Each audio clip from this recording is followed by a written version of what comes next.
Let me introduce myself, G-Biz here, man, from KMEL in San Francisco. How you doing, man? I'm good, man. Nice to meet you. Thank you. Good to meet you as well. So let's dive straight into it, man. This Saturday it's going down pay-per-view. Errol Spence Jr., Danny Garcia. Now, I know, man, this is the first time Spence is going to be in the ring since that accident he had last year, following his tremendous win down there in LA, man. So I mean, in this fight, what are some things you're expecting, knowing that this is going to be his first time getting back in the ring in over a year? I think that's for me is the most important thing to the fight. I think the first round is really going to let everybody know how the fight's going to go. Right. This is what I know. I know that Danny Garcia, he really only fights one way, and he really only has one speed. The only time his speed increases is if he hurts the guy that he's fighting. I don't think he's going to do anything different. But if he has any success in the first round, that it will continue. And on the other side of it, with Errol being out of the ring so long, the accident that he's had and all that kind of stuff, we're going to see him move for the first time. And he's going to move for the first time under that type of environment. There's a difference between a fight and a sparring session. So we're going to find out very quickly who he is again in the ring, and we're going to know from the jump how the rest of the fight is going to go based on the first round. Right. I mean, because man, again, going back to that last fight, he looked excellent. You know what I mean? I mean, it was such a. No, that was me. He was in the ring with, right? I know. All right. I was at that fight, man. I was down there. Man, you could just be like, he looked really good against you. I'm like, yeah, you're right. It was a good fight. But I mean, being somebody who's actually fought him, and again, being the last fight he had, man, I mean, kind of how his body moves. I mean, what are some things that you think might be a little different because of this accident? Because, even though he came out with barely any injuries, it still was pretty serious. For me, the number one thing I'm looking at, and kind of in this order, the number one thing I'm looking for is his activity. He's an active fighter. He's a guy that comes out and doesn't stand around. So if you're hesitating, if you're not using your jab the way I'm used to seeing, I got to think that something is going on. Beyond that, the speed. He's got good speed. He's not going to rip off a whole bunch of fast combinations, but he throws a good jab, a good 1-2, and he's got speed. So you can see where the range of his speed is at. If it's not there, you may say like, okay, maybe there's something going on because of the accident. And then beyond that, is he being aggressive? Right.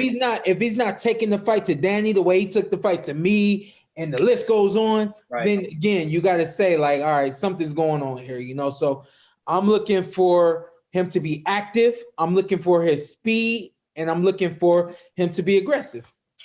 And they got the belt on the line for this fight, man. I mean, both of them. Right. So they both got belts up for him. No, Errol has now the IBF title and the WBC and title. The WBC. Okay. Yep. So they both on the line. Okay, so he's putting it all out there, man. I mean, first time back.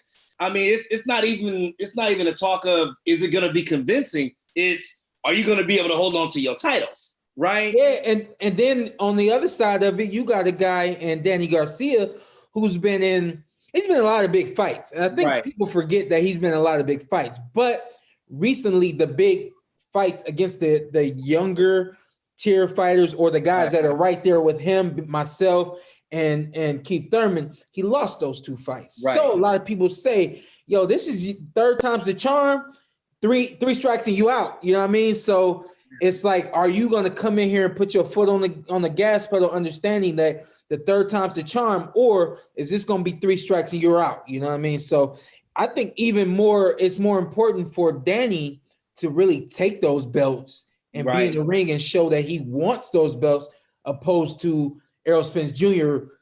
Defending the titles and having to hold on to them. So being somebody who's been in the ring against both of these fighters, man, I know earlier you mentioned if Danny kind of sees that he's, kind of in swing with things in the fight, that's when he kind of speeds up. Do you think that's something he needs to implement regardless of which way the fight is going in order to have a chance to win?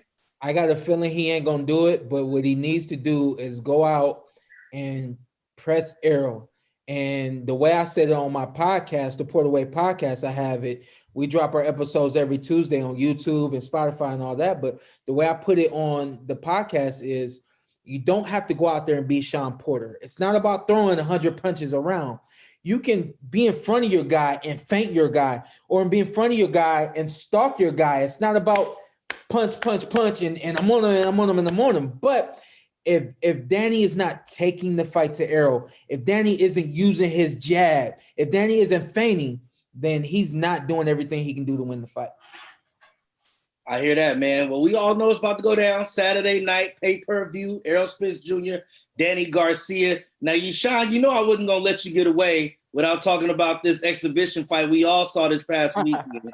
Yeah. You know, the highs, the lows, even the knockdowns. What we took from this weekend, man? How did you feel about that whole thing that went down? You know what? At the end of the day, it was great. It was an event, and I think it was more than anybody expected. Right.